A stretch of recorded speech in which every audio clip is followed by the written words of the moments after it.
L'histoire qu'on va vous raconter aujourd'hui est une histoire vraie, très triste et très longue qui est arrivée à une abonnée. On vous prévient, elle est très difficile à entendre, il n'y aura pas d'images choquantes, mais vous verrez, il s'est passé beaucoup de choses traumatisantes dans sa vie et on va essayer d'en parler dans cette vidéo. Bonsoir et bienvenue dans cette nouvelle vidéo en compagnie de Joe et Kratos. Et ce soir, on est parti pour une vidéo très spéciale mais qui n'est pas encore le nouveau concept. Cet abonné nous a raconté son histoire sur Facebook et comme vous allez le voir, elle s'est étalée sur plusieurs années. Chaque fois que vous verrez apparaître cet indicateur, c'est que les photos sont vraies, qu'elle nous a demandé de les utiliser ou autoriser. D'ailleurs, elle nous a demandé de garder son vrai nom qui est Léa. Il faut savoir qu'elle nous a aussi envoyé plein de documents et de preuves qui prouvent la véracité de son histoire. On vous prévient encore une fois, son histoire n'est pas forcément facile à entendre, donc pour les plus sensibles, on déconseillera peut-être de regarder cette vidéo. Mais on pense quand même qu'il y a un message qui est très important à transmettre. Bref, nous on vous dit merci encore une fois de nous suivre, ça nous fait super plaisir, vous êtes tous ultra bienveillants dans notre communauté, toujours à nous encourager et à nous donner que du bonheur. N'hésitez pas à vous abonner en cliquant sur ce petit bouton rouge, c'est totalement gratuit, et à activer la cloche pour être prévenu des prochaines vidéos. Vous êtes vraiment pas mal à regarder nos vidéos sans être abonné fréquemment, environ 66%, donc n'hésitez pas à le faire, c'est complètement gratuit, et comme ça vous aurez accès à tout notre contenu et vous serez prévenu de toutes les vidéos, et puis nous ça nous aide. N'hésitez pas à nous suivre sur les réseaux sociaux, très bientôt le nouveau concept avec des histoires très macabres, et on est parti pour l'histoire de Léa.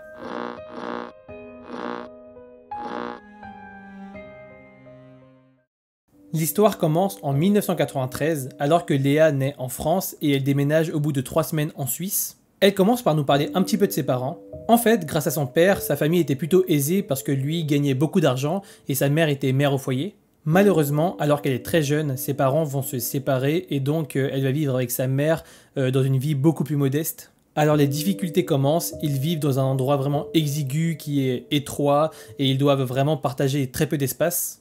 Et donc très vite, Léa va devoir se mettre au travail pour aider sa mère à subvenir à leurs besoins. Elles vont donc vivre de cette manière pendant plusieurs années et c'est malheureusement à l'âge de 17 ans que Léa apprend que sa mère a un cancer. C'est un cancer grave des poumons et en fait Léa sait que sa mère va bientôt partir.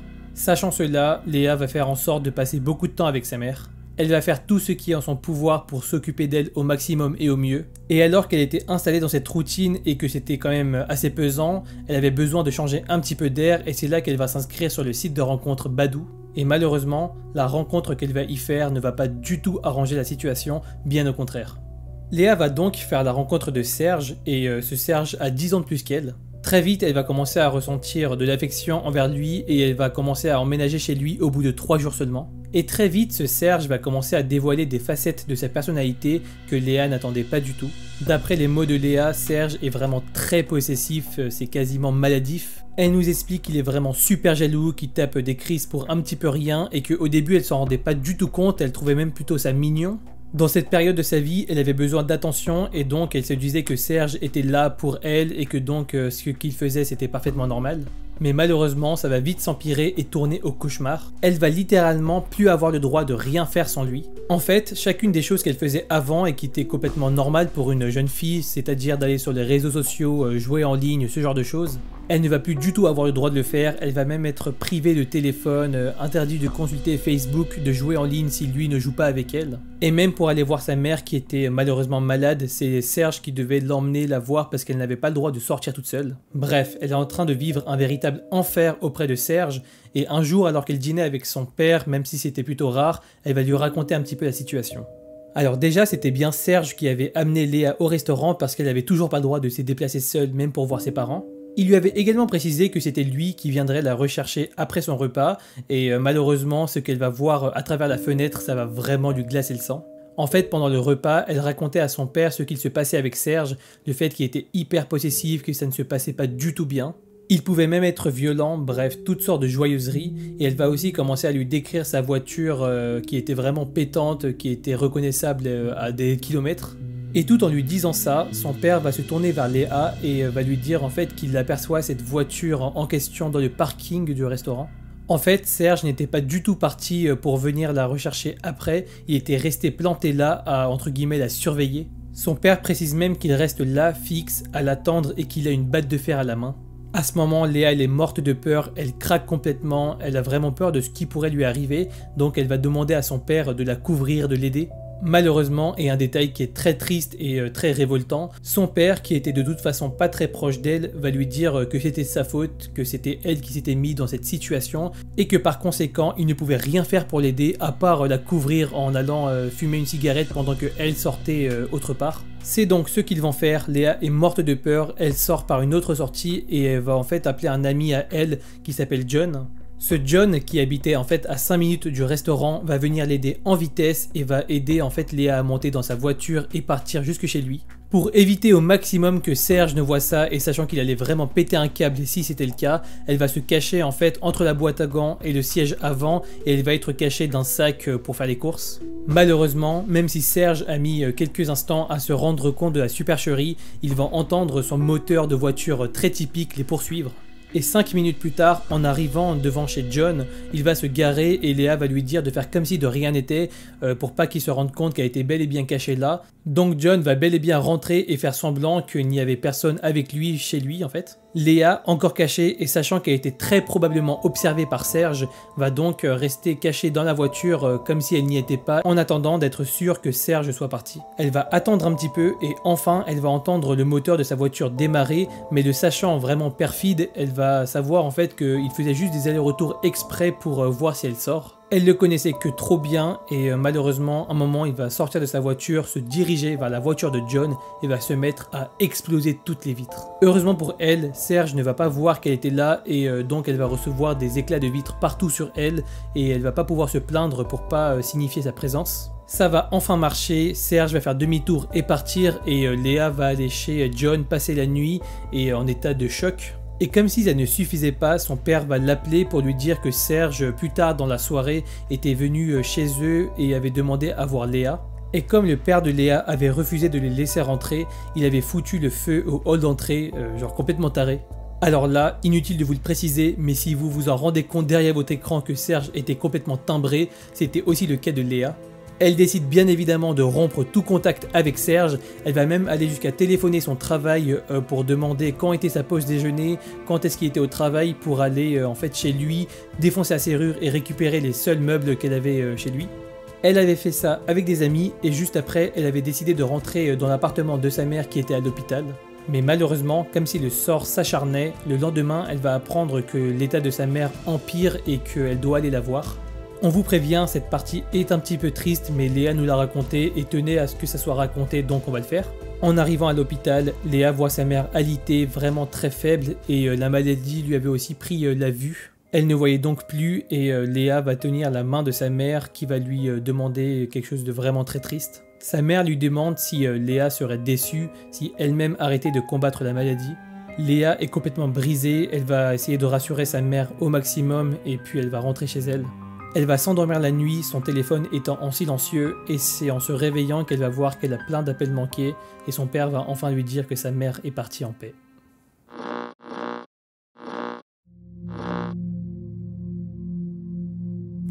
À ce moment-là, Léa elle est complètement seule, son père est rentré chez lui, elle a juste de la famille en France, mais bref, elle ne voit vraiment personne.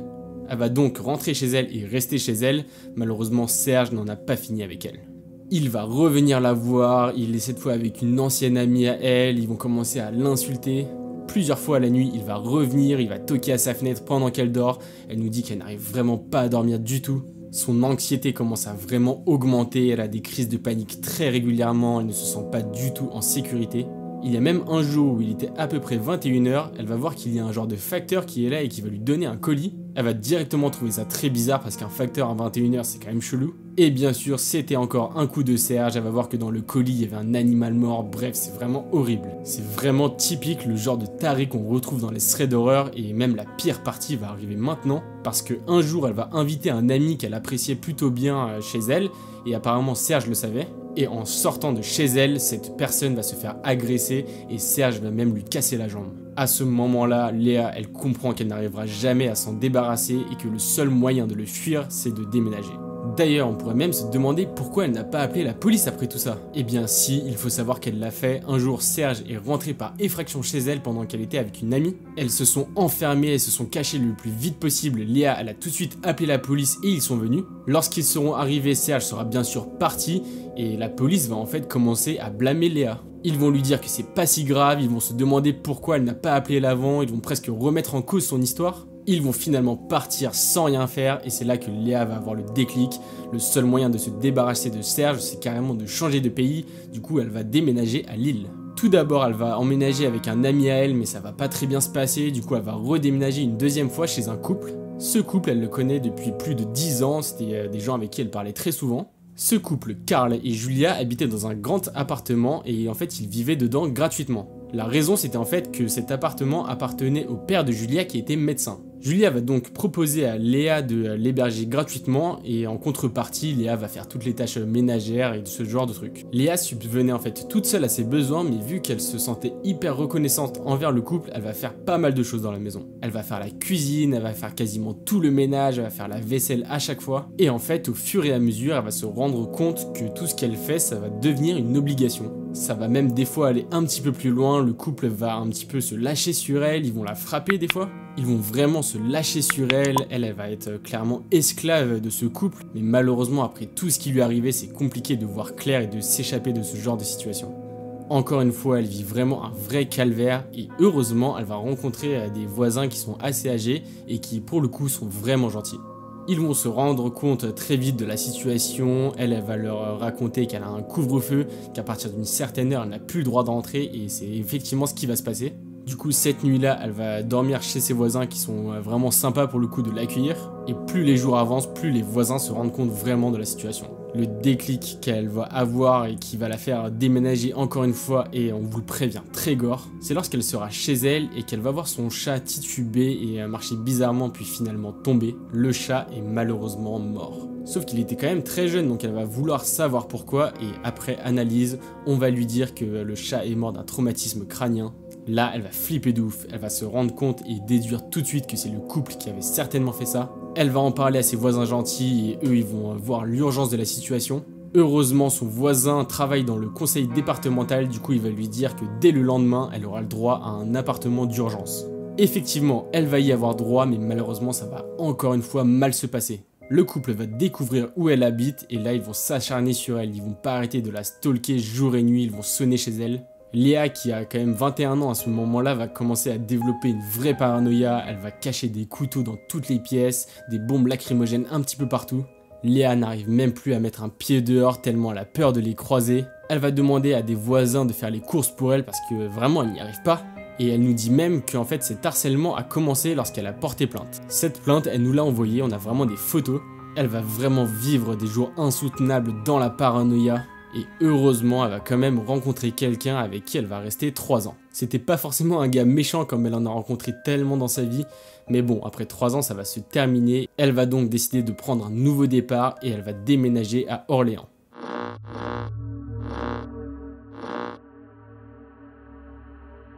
Après tout ce qu'elle a vécu, toutes les souffrances qu'elle a dû endurer, Léa parvient finalement à Orléans le 5 décembre. Elle a vraiment envie de partir d'un nouveau pied et après tout ce qu'elle a vécu, on est en droit de se demander si enfin elle va connaître la paix. Léa a envie d'y croire, elle a envie de se laisser une chance même si elle n'avait pas eu beaucoup de chance avec les réseaux sociaux jusque-là. Elle va donc s'inscrire sur Tinder et elle va matcher avec un profil qui avait certaines correspondances avec elle de groupes en fait qu'elle gérait. Très vite, l'homme en question va lui proposer de faire le marché de Noël avec elle, ce qu'elle va accepter avec enthousiasme. Ils vont donc se donner rendez-vous, elle va le rencontrer et là, l'individu, il va refuser de sortir de sa voiture pour lui dire bonjour. Léa, elle trouve ça super chelou, mais elle va quand même finir par céder et monter dans la voiture en fait pour lui dire bonjour. En fait, ce mec-là insistait pour qu'elle monte dans la voiture et une fois qu'elle est montée, elle va se dire que déjà il correspondait pas énormément aux photos et en plus qu'il avait l'air un petit peu chelou.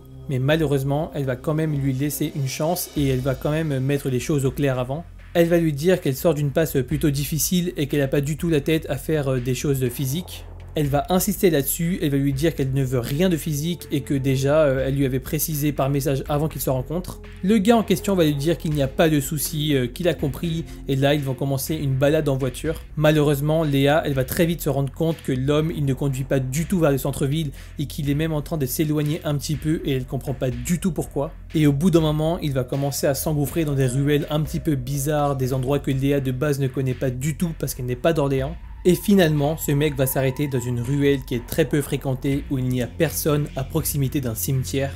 Et pour prétexter le fait qu'il fallait sortir, il va lui demander de l'accompagner pour aller voir la tombe d'un proche dans le cimetière. Bien sûr, tout comme vous et nous, Léa sent le coup foireux arriver, mais elle n'y peut rien, elle va descendre, elle se sent en danger et elle va le suivre. Et c'est là qu'elle va vivre encore une fois quelque chose de complètement terrifiant et même de traumatisant. Le gars, à l'abri de regard et vu qu'il n'y avait personne, va la plaquer contre un mur et va commencer à lui faire des avances extrêmement explicites. Il va la menacer, il va lui dire explicitement qu'il ne lui laisse pas le choix.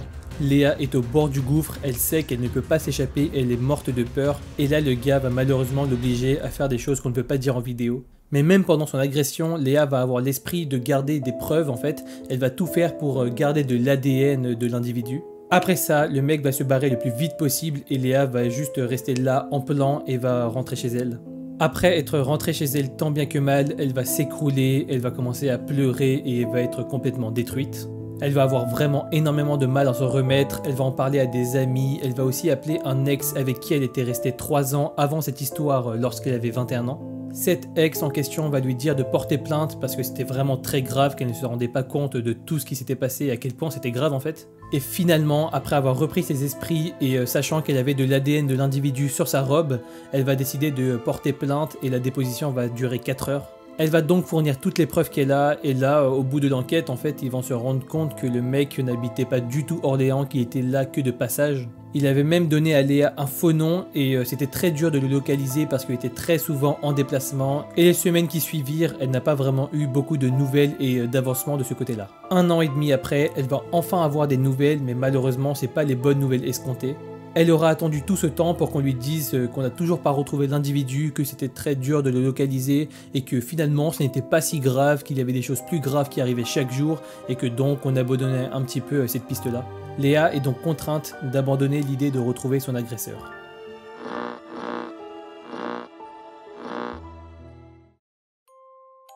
Après tous ces événements, Léa va enfin retrouver un semblant de vie normale. Bien sûr, après avoir vécu toutes ces choses qui sont complètement horribles, c'est très dur de s'en remettre, elle aura quand même beaucoup de séquelles psychologiques, et encore aujourd'hui ça lui arrive de penser très souvent à ces histoires. Aujourd'hui, Léa a rencontré un homme bien avec qui elle compte bien se marier et avec qui elle a l'air d'être heureuse.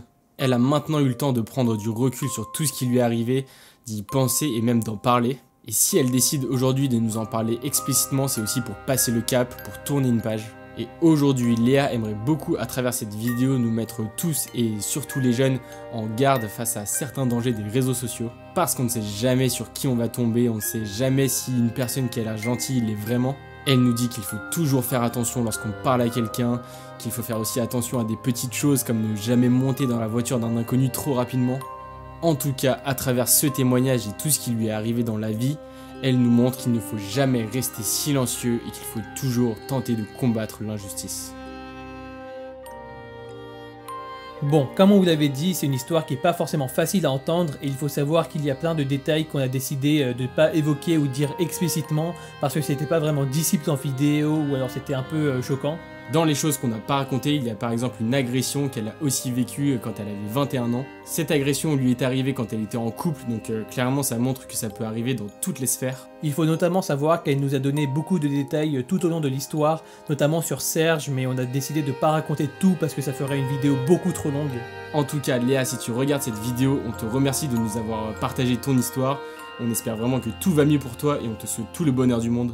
Bien entendu, on compte sur vous pour saluer le courage de Léa de nous avoir raconté cette histoire et vouloir avoir fait en sorte qu'elle soit publiée pour diffuser son témoignage. Donc n'hésitez pas à lui souhaiter tout votre soutien dans l'espace commentaire. Comme on vous l'avait promis, ne vous inquiétez pas, le nouveau concept va arriver. D'ailleurs, on a la première histoire, elle est vraiment hyper macabre et glauque. Donc si vous voulez la voir, n'hésitez pas à vous abonner. Lorsque vous appréciez ou pas une vidéo, n'hésitez pas à nous le signaler dans l'espace commentaire, à nous le faire savoir par un like, par un abonnement ou nous dire ce qui va et ce qui ne va pas. En tout cas, n'hésitez pas à nous rejoindre sur les réseaux sociaux, donc Instagram, Facebook et Discord. En attendant, n'hésitez toujours pas à nous envoyer vos histoires et on se dit à la prochaine pour une nouvelle vidéo. Ciao.